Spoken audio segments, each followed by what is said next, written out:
좌우에 계신 분들께 이렇게 인사하시겠습니다. 슬기로운 예루살렘 생활을 준비합시다.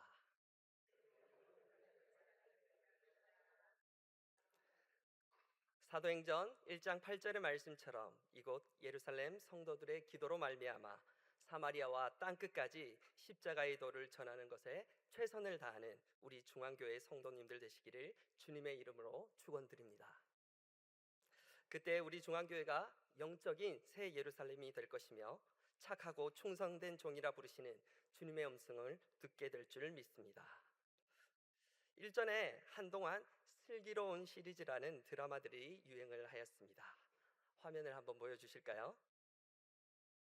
이 슬기로운 드라마 시리즈는 바로 슬기로운 의사생활 그리고 슬기로운 감방 생활로 제목이 정해졌었습니다. 개인적으로 이 두 드라마를 단 한 편도 보지를 못했습니다. 그래서 저는 AI에게 물었습니다. GPT야, 이 내용이 무엇인지 요약을 해주렴. 그랬더니 내용을 잘 요약하지 못하는 것이었습니다. 그래서 제가 끈기가 좀 있어서 이번에는 드라마를 요약하는 이 블로거들이 있지 않습니까? 그들의 홈피에 가서 블로그에 가서 내용이 어떠한지 읽어보기 시작했습니다. 그런데 전문으로 요약하는 그 블로거들조차도 이 두 드라마의 내용이 이러이러합니다라고 정확히 요약을 하지 못해 놓은 것을 확인하였습니다. 그래서 저는 궁금하여 다시 한번 관련 글들을 찬찬히 살펴보게 되었습니다. 그때야 비로소 그 특징들이 보이기 시작하였습니다. 이 슬기로운 드라마 시리즈는 어떠한 사건에 의지하여 내용을 전개하기보다 주인공들이 특정 장소에서 마주하는 문제를 어떻게 받아들이고 어떻게 극복해 나가는지에 초점을 맞추고 있었기 때문입니다. 그래서 제목부터 내용 중심이 아닌 장소에 무게를 둔 것이었습니다.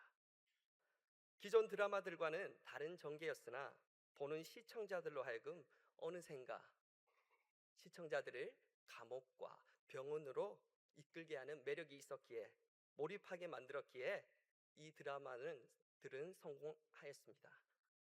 여기서 우리가 한 가지 배울 수 있는 것은 화려한 치장보다 결국 마주한 본질에 집중할 때 큰 성공을 거둘 수 있다는 것입니다. 특히 현재 세계 시장을 선도하는 K 드라마가 빠른 전개력과 신선한 스토리를 인기의 비결로 잡은 가운데 성공을 거두고 있습니다. 그 가운데서 본연의 본질에 집중하며 성공을 이룬 이 슬기로운 시리즈 드라마는 큰 의의를 가진다고 볼 수 있겠습니다. 지금의 한국 교회 또한 비슷한 상황 가운데 있지 않나 보여집니다. 전 세계에서 유례 없는 가장 빠른 교세의 성장을 보였기 때문이죠. 또 단일 교회로서 세계에서 가장 큰 교회가 바로 한국에 있습니다. 1992년 기네스북에 등재되었죠. 여의도 순복음교회 등록 교인이 70만 명을 돌파하였기 때문입니다. 굳이 말을 만들어낼 필요는 없겠으나 K처치, 한국식 교회 문화라 하여도 손색이 없으며 이제는 세계 곳곳에 영향을 끼치고 있는 것이 바로 우리 한국 교회라는 것입니다. 그러나 그 이면에는 개신교의 이미지 추락과 그리고 인구의 감소로 인한 어려움을 마주하고 있는 현 실정입니다. 이 가운데 한국교회 또한 다시 한번 교회의 본질에 집중하며 새로운 부흥의 방향성을 도출해야 할 지금을 맞이하고 있다고 보여집니다. 이제 다시 우리는 오늘의 본문으로 돌아가 먼저 교회의 본질이 무엇인가에 대하여 알아보고자 합니다. 교회의 본질이 무엇일까요? 너무나 쉽게 답하실 수 있으실 것입니다. 교회의 본질이 장소일까요? 사람일까요? 아니면 하늘에 계신 하나님일까요? 누구일까요? 예의상 대답을 해주시면 좋을 것 같습니다. 바로 고민할 필요도 없죠. 대답할 가치도 없다는 것이죠. 교회의 본질은 우리를 위해 십자가를 지신 예수 그리스도이십니다. 아멘이십니까? 그런데 우리의 입술로 아무리 이러한 고백을 한다고 하여도 우리가 뱉어내는 말들에는 2% 부족한 면이 있다는 거예요.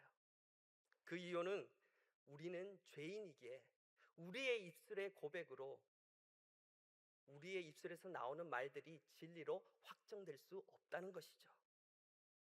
참으로 신앙생활 어렵습니다. 버젓이 교회에 다니고 있으며 지금도 우리는 예배의 자리에 있음에도 우리의 입술로 교회의 본질이신 예수님을 증명할 수 없다고 하니 말입니다. 그렇다면 어떻게 예수 그리스도께서 우리 안에, 이 성전 안에 거하고 계신지를 확실히 증명할 수 있을까요? 그 해답이 바로 오늘의 본문 39절에 다음과 같이 잘 나타나 있습니다. 저희 함께 읽도록 하겠습니다. 여자의 말이 내가 행한 모든 것을 그가 내게 말하였다 증언하므로 그 동네 중에 많은 사마리아인이 예수를 믿는지라. 아멘. 그렇습니다. 교회의 본질이자 주인이신 예수 그리스도께서 우리와 함께 거하신다는 것은 우리 스스로의 고백으로 증명될 수 있는 것이 아닙니다. 성령의 역사로 말미암아 십자가의 도를 모르는 사마리아인들과 땅끝의 사람들에게 그 예수 그리스도의 이름, 십자가의 이름이 선포될 때 비로소 증명되는 것이라는 것이죠. 그러므로 오늘 이 예배의 자리에 말씀을 통한 우리의 결단함이 세상의 누군가에게 땅끝에 전달되지 않는다면 그 고백이 진실인지 아닌지를 증명할 길이 없다는 것입니다. 정리한다면 즉 교회의 본질은, 성전의 본질은 먼저 죄인 되었던 우리를 살리신 예수 그리스도의 십자가를 믿지 않는 자들에게 고백하는 것입니다. 아멘이십니까? 그 증언이 일어날 때 시편 23편의 약속대로 자신의 이름을 위하여 역사하시는 하나님의 능력과 그 통로되는 우리가 결합될 때 육체적인 성전과 영적인 성전이 온전히 형성되는 것입니다. 그저 이 화려한 예루살렘 궁전에 앉아서 저는 이렇게 생각합니다. 또는 하나님의 사랑은 이런 것 같습니다. 라는 우리 개인들의 고백으로 이루어지는 것이 결코 아니라는 것입니다. 그러한 형식적인 예배, 형식적인 고백으로는 하나님의 온전한 뜻을 결코 담을 수 없다는 것이죠. 그래서 예수님께서는 제자들에게 교회의 본질에 집중하라는 가르침을 다음과 같이 말씀하고 계십니다. 오늘의 본문 34절의 말씀입니다. 함께 읽도록 하겠습니다. 예수께서 이르시되 나의 양식은 나를 보내신 이의 뜻을 행하며 그의 일을 온전히 이루는 이것이니라. 아멘. 지금 예수님께서는 조금 전 함께 읽었던 본문 39절에 나타난 우물가에서 변화된 사마리아 여인에 관하여 언급하고 계십니다. 그 여인은 비록 쉽게 예수 그리스도를 영접하지는 못하였으나 영접한 후에는 그 우물가의 자리를 지킨 것이 아니라 즉시로 과거의 자신처럼 복음을 모르는 자들을 향하여 달려가 성령이 말씀하시는 예수를 증언하였기 때문입니다. 자신 있게 증언하였습니다. 보라, 이는 메시아가 아니냐.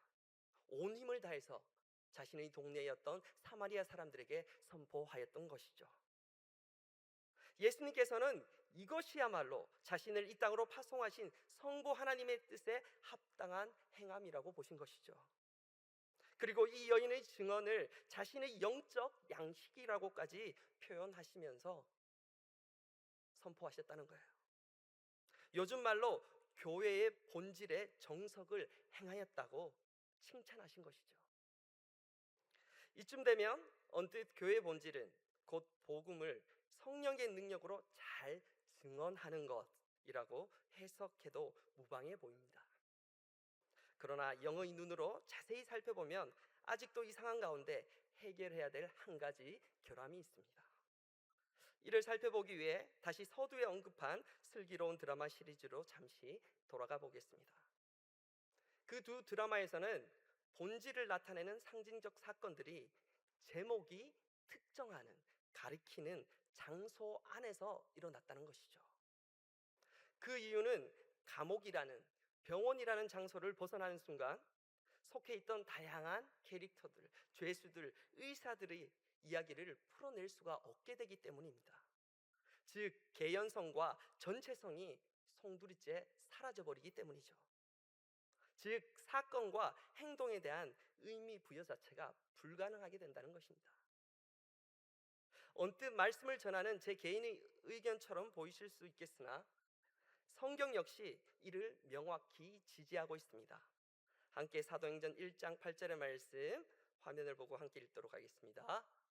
오직 성령이 너에게 임하시며 너희가 권능을 받고 예루살렘과 온 유대와 사마리아와 땅끝까지 이르러 내 증인이 되리라 하시니라. 아멘. 말씀드린 대로 교회의 본질이자 주인이신 하나님의 역사가 일어나는 장소는 먼저 예루살렘이라고 성경은 명확하게 기록하고 있습니다. 그곳은 그저 한 제단이 아니라 아브라함과 이삭과 야곱이 하나님과 약속을 맺은 곳이었으며 그 약속이 결정체로 이루어진 것이 바로 다윗을 통한 그들의 후손인 다윗이 이룬 예루살렘 성전이었기 때문입니다. 드라마에서 지칭되었던 장소보다 훨씬 더 강력하고 큰 의미가 담긴 곳이라는 것이죠. 그리고 그 약속을 믿는 유대 땅의 성도들에게 순차적으로 복음이 전해져야 될 것을 성경은 기록하고 있으며 그 충만함이 자연스럽게 흘러 넘칠 때, 교회가 부흥할 때 비로소 사마리아와 땅끝에 전해져야 한다는 것을 성경은 기록하고 있는 것입니다.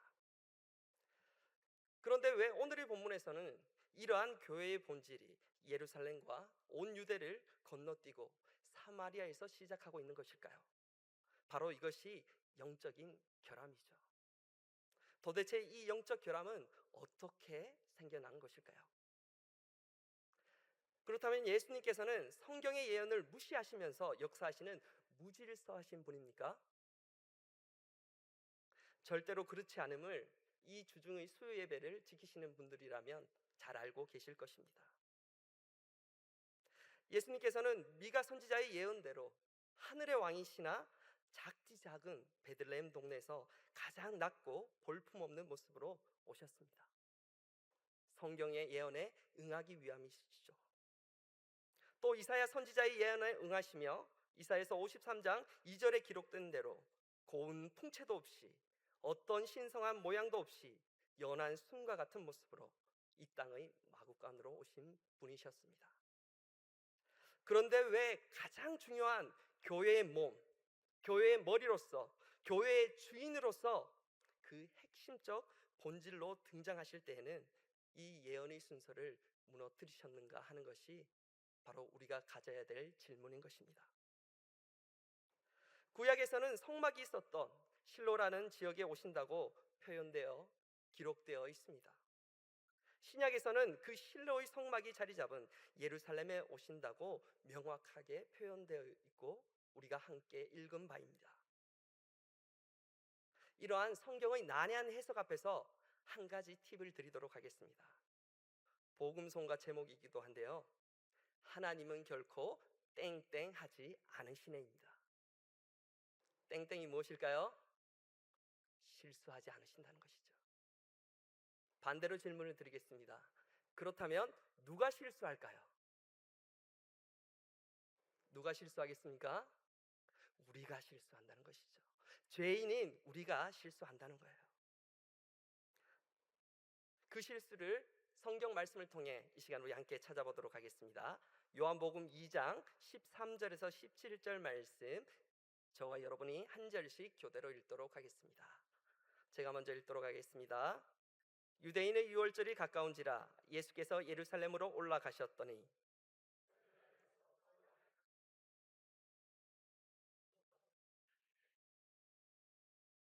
노끈으로 채찍을 만드사 양이나 소를 다 성전에서 내쫓으시고 돈 바꾸는 사람들의 돈을 쏟으시며 상을 엎으시고,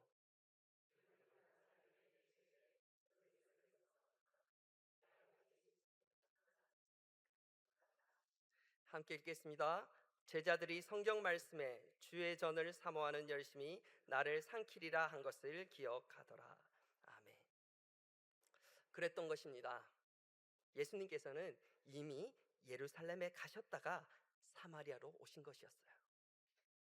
그런데 우리가 이 장소적인 예루살렘을 기억하지 못하는 것은, 주안점을 두지 못하는 것은 그곳 가운데서 하나님의 역사, 하나님의 부흥이 일어나지 않았기 때문입니다.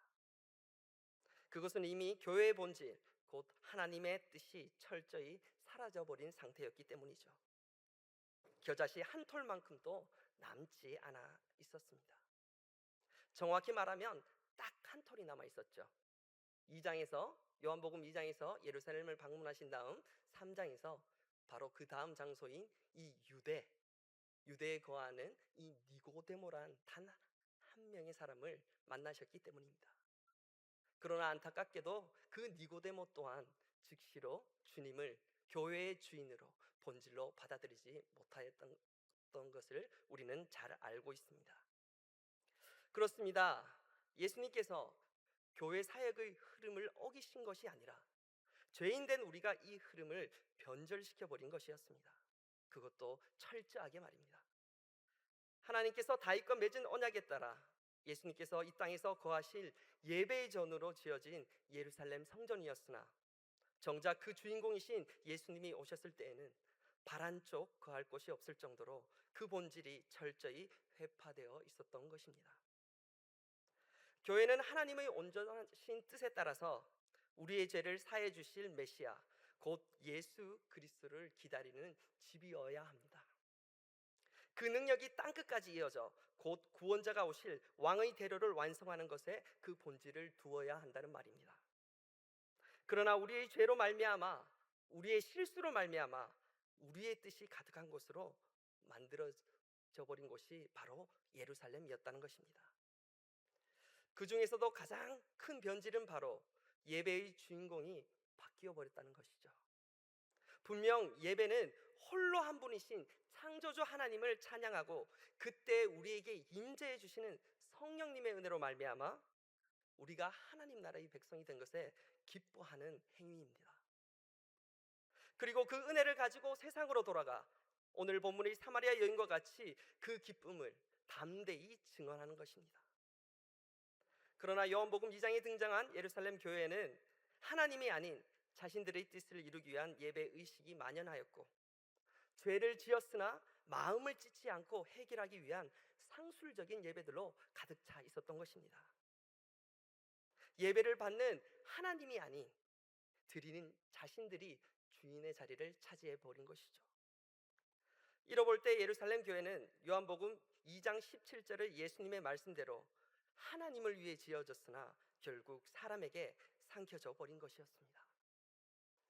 그래서 예수님께서는 부득불 그곳을 떠나셔서 땅끝의 시작인 사마리아 땅에서 한 여인의 진실된 예배의 갈급함을 양식 삼으시며 온전한 교회, 곧 성전을 다시 세우시고 계신 것이 바로 오늘의 본문의 배경이 되는 것입니다. 그래서 오늘 말씀의 제목은 슬기로운 예루살렘 생활입니다. 그런데 지금까지 제가 나눈 내용들은 모두 안 슬기로운 예루살렘 생활들이었습니다. 그저 영적으로 혼탁해진 예루살렘에는 하나님께서 원하시는 만민 곧 땅끝을 위한 기도는 사라져버렸고 오직 자신들을 위한 양 팔고 소 파는 예배만 남아있음을 강조하면서 말입니다. 그러나 예수님이 누구이십니까? 천지를 창조하신 전능자이십니다. 어떠한 문제 앞에서도 반드시 해결책을 우리에게 제시해 주시는 분이라는 것이죠. 누구에게 이 해결책은 누구를 위함일까요? 바로 우리를 위함입니다. 이것을 우리는 은혜라 하는 것이죠. 예수님께서는 우리에게 예루살렘 성전에서의 교회의 본질에 걸맞는 예배자를 찾지 못하시자 바로 그 다음의 장소로 또 그 다음의 장소로 이동하신 것이었습니다. 그리고 드디어 오늘 본문이 설명하는 가르치는 사마리아 땅에 도착하셨습니다. 그리고 예루살렘 성전의 사람들과는 정반대의 모습을 한 남편이 다섯인 이 여인의 마음속에 깊숙이 아주 깊숙이 숨겨져 있는 믿음의 씨앗을 직접 꺼내신 거예요.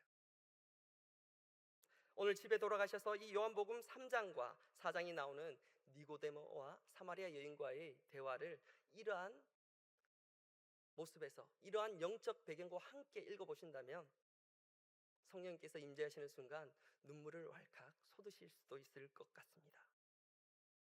도대체 예수님께서는 왜 이토록 우리를 향해 노력하셨을까요? 본인을 위해서일까요? 본인의 영광을 위해서이겠습니까? 아니라는 겁니다. 바로 나의 구원을 위해, 오로지 우리의 구원을 위해, 세상의 구원을 위해 예수님께서는 이토록 노력하셨다는 것입니다. 바로 이 예수님의 이 애절한 우리를 향한 사랑의 프로포즈를 아는 것이 바로 슬기로운 예루살렘 생활, 슬기로운 교회 생활인 것입니다. 내 안에 아무리 작은 겨자씨와 같은 하나님을 향한 갈망이, 사랑이 있다면 우리가 있는 그곳이 비록 땅끝이라 할지라도 우리 주님께서는 바로 즉시로 찾아오실 것이기 때문입니다. 믿으십니까? 이보다 더 쉬운 구원의 길이 세상 어디에 있겠습니까? 그러나 이 구원에는 단 한 가지의 조건이 있습니다. 이토록 연약하고 죄인된 우리를 구원해 주시는 그 단 하나의 조건은 이러한 더러운 죄인된 우리의 손을 주님께서 잡아주시는 순간 평생토록 그의 그 선하심과 인자하심 속에서 영원히 찬송하며 살겠다는 영적인 결단이 필요하다는 것이죠. 그저 아무에게나 이 구원이 임하는 것이 아니라 나에게 즉시로 주님이 오시는 순간 내가 세상의 모든 헛된 것을 버리고 오직 주만 찬양하겠다는 그 결단만 있다면 오늘 이 시간 우리에게 이 사마리아 여인에게 찾아오신 예수님의 그 사랑이, 성령님의 인자하심이, 그 부흥이, 교회의 다시 새로 세워짐이 함께하게 될 줄 믿습니다. 그래서 그 웅장한 예루살렘 성전은 이 결단의 시 하나를 품지 못했던 거예요. 그리하여 그 당시에 예루살렘 성전은 슬기로운 성전, 주님의 전이 되지 못하였던 것입니다. 또 잠시 숙연해지는데요, 성령의 역사는 우리의 나약함을 뛰어넘기에 전혀 걱정할 필요가 없다는 것입니다. 그 앞에 우리는 우리의 나약함을, 연약함을 그저 내어놓기만 하면 된다는 것입니다. 우리를 향하신 예수님의 그 십자가 사랑 앞에서 우리의 연약함과 우리의 죄들은 한 톨의 먼지도 되지 않기 때문입니다. 그때와 우리와 함께 하시는 성령의 기쁨을 가지고 우리가 가족과 이웃 그리고 일터와 학교로 나아가 이 예수님의 사랑을 전하기를 주님의 이름으로 축원드립니다. 마지막으로 이 교회의 본질이 회복될 때 우리에게 부어질 은사에 관해 나누며 말씀을 맺고자 합니다. 오늘의 본문 35절과 36절 말씀 저희 함께 읽도록 하겠습니다. 너희는 넉 달이 지나야 추수할 때가 이르겠다 하지 아니하느냐? 그러나 나는 너희에게 이르노니 너희 눈을 들어 밭을 보라. 희어져 추수하게 되었도다. 거두는 자가 이미 삭도 받고 영생에 이르는 열매를 모으나니 이는 뿌리는 자와 거두는 자가 함께 즐거워하게 하려 함이라. 아멘. 성령의 임재로 하늘의 군대를 보는 은사가 주어진다고 성경은 말하고 있습니다. 그때 비로소 슬기로운 예루살렘 성도들은 추수의 때임을 깨닫게 된다는 것이죠. 아주 간단한 영적 논리입니다. 바로 전지전능하신 하나님께서 원하신다면 언제든지 이 땅에서 당신께서 택하신 모든 성도들은 추수의 때를 맞이하게 된다는 것이죠. 그런데 예루살렘 성도들은 왜 이를 보지 못하고 있을까요? 바로 우리의 영적인 눈이 뜨이지 않아 주님의 십자가를 내 삶의 최우선순위로 삼지 못하여 그것을 보지 못한다는 거예요. 그래서 오늘 예수님께서는 이 사마리아 여인을 통하여 하나님께서 허락하시는 영적 열매를 제자들에게 친히 보이시며 제자들에게 교회의 본질이 무엇인지, 교회의 부흥이 무엇인지를 철저히 다시 교육하고 계신 것입니다. 이 영적인 눈이 없을 때 우리는 항상 나의 노력으로 점철된 예배에 집중하였기에 하나님의 능력을, 우리와 함께 하시는 그 군대가 우리의 마음의 문이 하나님께로 향할 때를 기다리고 있음을 보지 못하였던 것입니다. 또 36절의 말씀대로 이미 자신이 예수와 함께 부활할 것을 확실히 믿게 된다는 은사가 부어집니다. 이 은사를 받은 자들은 어떠한 사역 앞에서도 기쁨으로 섬기게 된다는 거예요. 아무리 어려운 고난 앞에서도 나는 예수와 부활할 자이니 이 땅의 고난이 나를 누르지 못할 것이다. 내가 승리할 것이라는 그 사명을 깨닫게 되기 때문이죠. 즉 하나님 나라의 일체의 구원의 비결을 깨닫는 은사, 말씀이 풀어지는 은사가 부어진다는 것입니다. 이것이 바로 슬기로운 예루살렘 성도들만이 가질 수 있는 성령이 주시는 하나님의 은사인 것입니다. 그때 비록 전국에서 최고 더운 여름을 맞이한 이 땅끝 경주 중앙이라는 영적 예루살렘 성전에 임하시는 성령의 바람과 함께 우리는 기도의 순풍을 타고 지역과 열방을 경영하는, 그 가운데서 그 고난 앞에서도 기쁨을 만끽하는 슬기로운 예루살렘 생활, 경주 중앙교회 생활을 이룰 수 있게 될 줄 믿습니다. 이제는 말씀을 맺습니다. 어떠한 고난이 온다고 할지라도 우리가 집중할 것은 무엇이겠습니까? 바로 전지전능하신 하나님의 능력이라는 거예요. 우리에게 아무리 좋은 화려한 예루살렘 성전이 있다 할지라도 그 가운데 오늘의 본문의 주인공이었던 사마리아 여인과 같은, 진정으로 내가 아무리 어려운 가운데 있다 할지라도 주님의 손을 잡기만 한다면 구원받을 수 있겠다는 그 겨자씨 하늘만큼의 믿음을 보존하는 것이 바로 슬기로운 예루살렘 성전의 사명이라는 것입니다. 그리고 그 사명이 완수될 때 우리에게 어떠한 부흥이 일어나겠습니까? 이 교회를 넘어서 지역과 열방을 주님께 돌려드리는 영광스러운 사명의 완수자가 되는 제자의 영성, 충성된 종의 직분이 오늘 우리 중앙교회 가운데 부어지게 될 줄 믿습니다. 우리 함께 기도하시겠습니다.